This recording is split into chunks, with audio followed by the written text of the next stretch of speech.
Glory be to God. கர்த்தருடைய பரிசுத்த நாமம் மகிமைப்படுவதாக. என்னை கேட்கிற எல்லா தேவனுடைய பிள்ளைகளுக்கும் இயேசு கிறிஸ்துவின் இனிய நாமத்தில் என்னுடைய அன்பின் வாழ்த்துக்கள். இந்த நாளிலேயும் கர்த்தர் நம்மோடு பேசுகிறார்.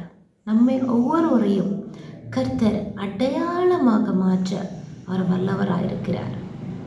எந்தெந்த இடங்களிலே நாம் நிர்மூலமாகிட்டோம் என்று நினைத்தோமோ, எல்லாம் முடிந்தது என்று நாம் எண்ணினோமோ, ஹல்லேலூயா, ஆமென், அதே இடத்திலே ஒரு நித்திய அடையாளமாக, நிர்மூலமாகாத நித்திய அடையாளமாக நம்மை நிலநிறுத்த கர்த்தர் உண்மையுள்ளவராயிருக்கிறார். எத்தனை பேர் விசுவாசிக்கிறீங்க? ஹல்லேலூயா.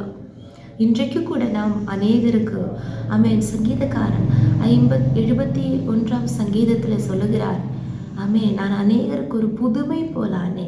நாம் இன்றைக்கு கூட அநேகருக்கு அடையாளமாக தான் இருக்கிறோம். ஹல்லேலூயா. ஆனால் கர்த்தர் நம்மோடு மறுபடியும் தெளிவாக பேசுகிறார். நிர்மூலமாகாத நித்திய அடையாளமாக கர்த்தர் நம்மை உயர்த்த போகிறார். ஆமென். Praise the Lord. விசுவாசிப்போமாக. இன்றைய தியானத்திற்காக ஏசாயா தீர்க்கதரிசியின் புஸ்தகம் 55 அதிகாரம் அதனுடைய 33வது வசனத்தை வாசிப்போம். முட்செடிக்கு பதிலாக தேவதாரு விருட்சம் முளைக்கும், காஞ்சொரிக்கு பதிலாக மிருது செடி எழும்பும். அது கர்த்தருக்கு கீர்த்தியாகவும் நிர்மூலமாகாத நித்திய அடையாளமாகவும் இருக்கும். ஆமென். ஸ்தோத்திரம். இங்கே முட்செடிக்கு பதிலாக தேவதாரு விருட்சம். முட்செடி நமக்கு தெரியும், அது ஒரு சாபத்தின் அடையாளம். ஏனென்றால் ஆதியாகமம் 3 அதிகாரத்திலே ஆதாமை பார்த்து கர்த்தர் சொல்லுகிறார், நீ கீழ்ப்படியாததினாலே ஆமென் ஸ்தோத்திரம், நீ உழைக்கும் போது, நிலத்தை உழும்போது, பயிரிடும்போது அங்கே முளைக்கிறது நல்ல பலன் கிடைக்காது. ஆனால் முட்செடி எழும்போ, முட்கள் தான் எழும்போ என்று கர்த்தர் சொல்லுகிறார். அது ஒரு சாபத்தின் அடையாளம். ஆனால் இங்கே கர்த்தர் சொல்கிறார், அந்த முட்செடிக்கு பதிலாக தேவதாரு விருட்சம் முளைக்குமா. எப்பொழுது? ஆமென். முதலாம் மனிதனாக அந்த ஆதாம் ஹல்லேலூயா பாவத்தை செய்த போது, கீழ்ப்படியாமையினாலே அந்த சாபம் வந்தபோது, நம்முடைய கர்த்தராக இயேசு கிறிஸ்துவை பிதாவாகிய தேவன் நமக்காக இந்த உலகத்திலே தந்தார். ஹல்லேலூயா. அவருடைய கீழ்ப்படிதலினாலே நமக்கு அந்த சாபம் ஆசீர்வதிக்கப்பட்டதாக அனுபவமாக மாறுகிறது. அந்த இயேசு கிறிஸ்துவை நாம் முழு நிச்சயமாக நம்பி அவரை விசுவாசித்து கர்த்தர் இரட்சகருமாக நாம் அவரை ஏற்றுக்கொண்டு வாயினால் அறிக்கையிட்டு அவருக்கு நம்முடைய இருதயத்தை முற்றிலுமாக ஒப்பு கொடுக்கும் போது, கர்த்தர் அந்த முட்செடிக்கு பதிலாக, அந்த சாபத்திற்கு பதிலாக ஒரு தேவதாருவை முளைக்க செய்வார். தேவதாரு என்று சொல்லும்போது அது மிகுந்த, அது ஒரு ஸ்ட்ரென்த்தை குறிக்கிறது. அது நல்ல செழிப்பாக வளருகிற நல்ல ஒரு உறுதியான ஒரு மரம்.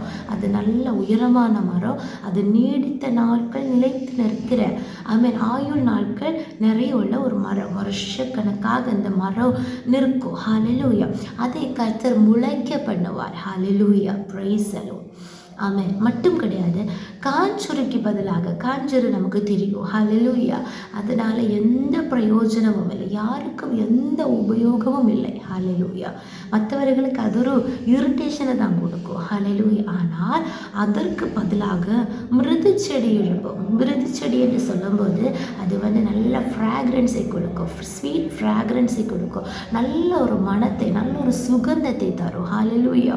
ஆமென். மட்டுமல்ல, அது நல்ல பச்சை பசேலன்னு இருக்கிற ஒரு செடி. அதில் அது நல்லா அழகாக இருக்கும். காஞ்சொரி போதில் இருக்கிற அனுபவங்களை உபயோகமற்றதாக, ஒதுக்கப்பட்டதாக, தள்ளப்பட்டதாக, ஆமென் ஸ்தோத்திரம், ஹல்லேலூயா, ஒருவருக்கும் ஆமென் ஸ்தோத்திரம், ஒரு விரும்பாத ஒரு நிலைமையில் இருக்கிற நம்முடைய வாழ்க்கையை கர்த்தர் மிருது செடியை போல அநேகருக்கு ஒரு சுகந்த வாசனையை கொடுக்கிற, அநேகர் விரும்பத்தக்க ஒரு பாத்திரமாக கர்த்தர் நம்மை மாற்றுவார். எங்கே மிருது செடி எழும்போ, கர்த்தர் நம்மை அப்படி ஒரு அனுபவத்தில் எழும்ப செய்வார். எத்தனை பேர் விசுவாசிக்கிறீங்க? எதற்காக? அது கர்த்தர் கர்த்தருக்கு கீர்த்தியாக இருக்கும். ஹல்லேலூயா. நம்முடைய சொந்த சுய மேன்மைக்காக அல்ல. ஹல்லேலூயா. கர்த்தர் நம்முடைய வாழ்க்கையில சில மாற்றங்களை கொண்டு வரும்போது நாம் சொல்ல வேண்டாம், இயேசு கிறிஸ்துவை விசுவாசித்ததினாலே, நான் தேவனை அறிந்ததினாலே எனக்கு இப்படிப்பட்ட மகிமை மேன்மை கிடைத்தது என்று சொல்லி தேவனுடைய நாமத்தை நாம் மகிமைப்படுத்தணும். மட்டுமல்ல, அது நிர்மூலமாகாத நித்திய அடையாளமாக இருக்கும். முச்செடி நமக்கு தெரியும், அது மற்றவர்களை வேதனைப்படுத்தும். ஹல்லேலூயா.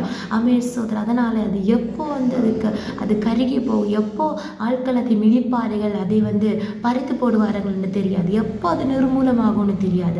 அதுபோல தான் காஞ்சொரி, அது ஒருவருக்கு பிடிக்காத ஒரு செடி, அதை எப்போ வேணும்னாலும் அதை ஆட்கள் பிடுங்கி போடலாம், நிர்மூலமாகலாம். ஆனால் நிர்மூலமாக அதை நித்திய அடையாளமாக ஒரு தேவதாருவை போல, ஒரு மிருது செடிவை போல கர்த்தர் நம்மை மாற்ற அவர் வல்லவராக இருக்கிறார். இந்த வசனத்தை அப்படியே விசுவாசிப்போமாக. ஹல்லேலூயா.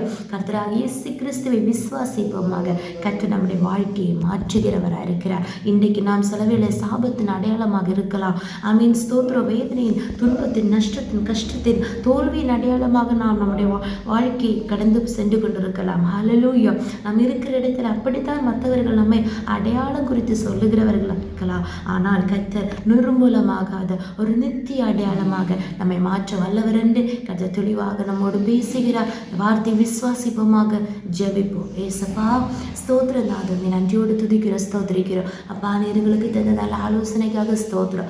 ஆமாண்டவரே ஸ்தோத்திரம். இன்றைக்கு அனுபவிக்கிற வேதனைகளுக்கு கர்த்தாவே, கஷ்டங்களுக்கு, துன்பங்களுக்கு, நெருக்கங்களுக்கு கர்த்தாவே, வியாதிகளுக்கு, தோல்விகளுக்கு அப்பா ஸ்தோத்திரம், எல்லா சாபங்களுக்கு பதிலாக ஆசீர்வாதத்தையும் கர்த்தா உம்மாலே வருகிறதான சந்தோஷத்தினாலே, சமாதானத்தினாலே, ஆறுதலினாலே, உயர்வினாலே கர்த்தர் எங்களை நிரப்புகிற, எங்களை மேன்மைப்படுத்துகிற, எங்கள் வாழ்க்கையை மாற்றுகிற கிருபைகளுக்காக ஸ்தோத்திரம். ஆமாண்டவரே, உமக்கு கீர்த்தியாகும் நிர்மூலமாக நிறுத்திய அடையாளமாக எங்களை மாற்றி சாட்சியாக நிறுத்த போகிற அன்பருக்காக ஸ்தோத்திரம். வசனத்தை கேட்டுக்கொண்டிருக்கிற ஒவ்வொருவரையும் கர்த்தர் ஆசீர்வதிப்பீராக. ஜெபத்தை கேட்டபடியால் ஸ்தோத்திரம். இயேசு கிறிஸ்துவின் நாமத்தினாலே ஜெபிக்கிறோம். எங்கள் ஜெபத்தை கேளும் நல்ல பிதாவே. ஆமென், ஆமென், ஆமென். May God bless you all.